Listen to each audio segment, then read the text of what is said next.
Dear students, we are going to start the second paragraph of the essay Selected Snobberies written by Aldous Huxley. In the first paragraph, Huxley had mentioned disease snobs, the snobs who caused to be suffering from the diseases which were the diseases of rich or distinct people like Keats and Mary. In this paragraph, we are going to discuss booze snobbery, the snobbery of drinking. I begin the text. The snobbery of culture, still strong, has now to wrestle with an organized and active lowbrowism, with the snobbery of ignorance and stupidity unique as so far as known in the whole of history.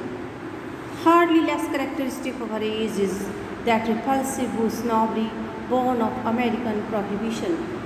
The snobbery of culture. People are snobs. People are snobs about their culture. They pose to be cultured people. They think others to be inferior as far as taste in culture is concerned. Here, Huxley says that snobbery of culture is very strong in English society, but still it has to wrestle, it has to combat with an organized and active lowbrowism. Organized and active lowbrowism, the tendency of the lack of interest in culture, in arts, or in any activity of intellect. So, culture snobbery is fighting a battle with lowbrowism. Huxley clears it in the next line with the snobbery of ignorance and stupidity unique. This lowbrowism is also a snobbery of ignorance and stupidity. People are snobs of their ignorance. People are snobs of their stupidity. Even if they are stupid and ignorant, they pose to be very much cultured, as far as I know, in the whole of history. He says that history proves this thing. From history, we can collect the facts that culture snobbery is always challenged by uncultured people. Hardly less characteristic of our age is repulsive booze snobbery. And the second characteristic of our age, because first characteristic of our age is culture snobbery, though it is challenged by people who are not very cultured, but the second characteristic of our age is repulsive booze snobbery. Repulsive, hateful, odious booze snobbery, snobbery of drinking, born of American prohibition. And this is the result of American prohibition. In America, drinking was prohibited. Publicly, one couldn't drink. And after the prohibition in America, in England, this snobbery became very famous. People were snob to drink. People were thinking, assuming themselves to be very important and powerful if they were drinking wine. The malefic influences of this snobbery are rapidly spreading all over the world. Even in France, where the existence of so many varieties of delicious wine has hitherto imposed a judicious censorship and has led to the branding of mere drinking as a British solecism. Even in France, the American booze snobbery, with its odious compliments, a taste for hard drinks in general and for cocktails in particular, is making headway among the rich.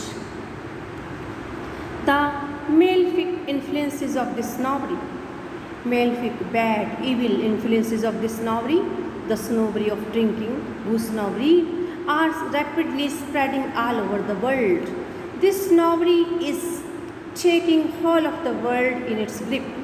Even in France, where existence of so many varieties of delicious wine has imposed a judicious connoisseur.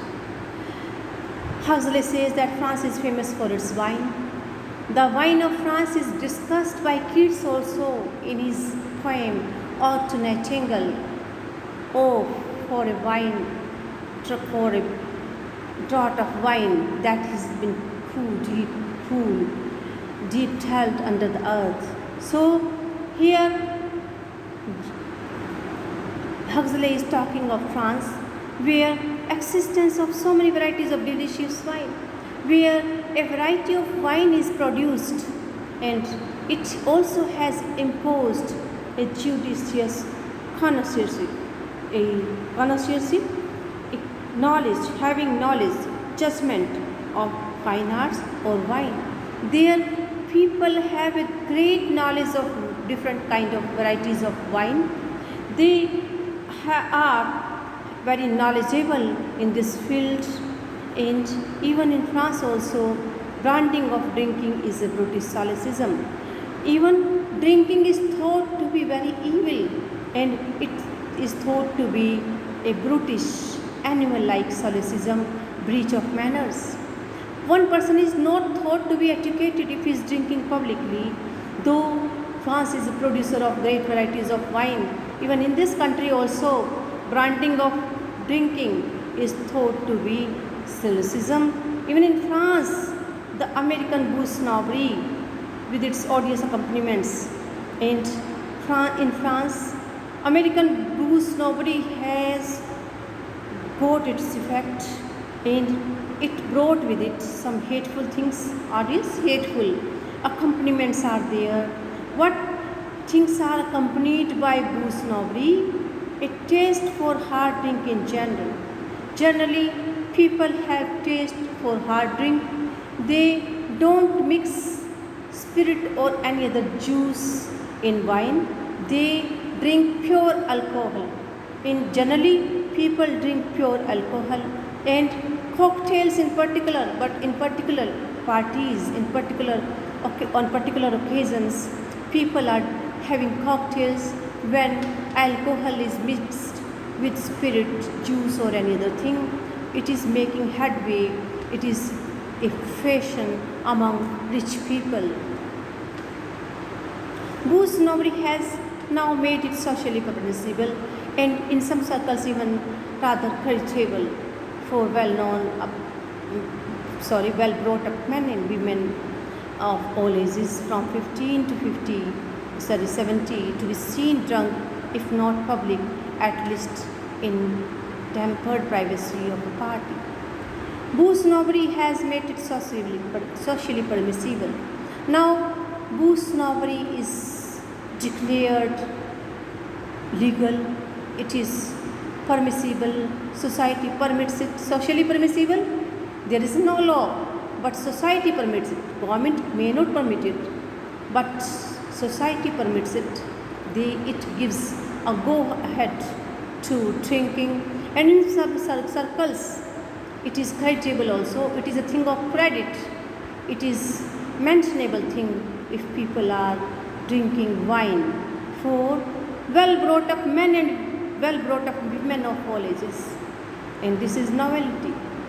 Women of all ages from 15 to 70, from adolescent age to the grown up age to the old age.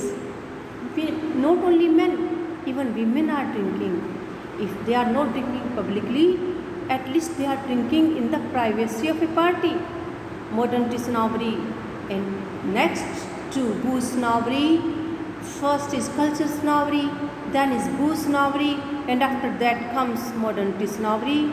Though not exclusive to a race, it is also a part of a race, a characteristic of a race, and it is having unprecedented importance. Unprecedented, which was not previously there. It is having great importance, which was not seen previously. So, modernity snobbery is the most important characteristic of our age. It is the most important snobbery of our age. Thank you, students. We'll continue tomorrow.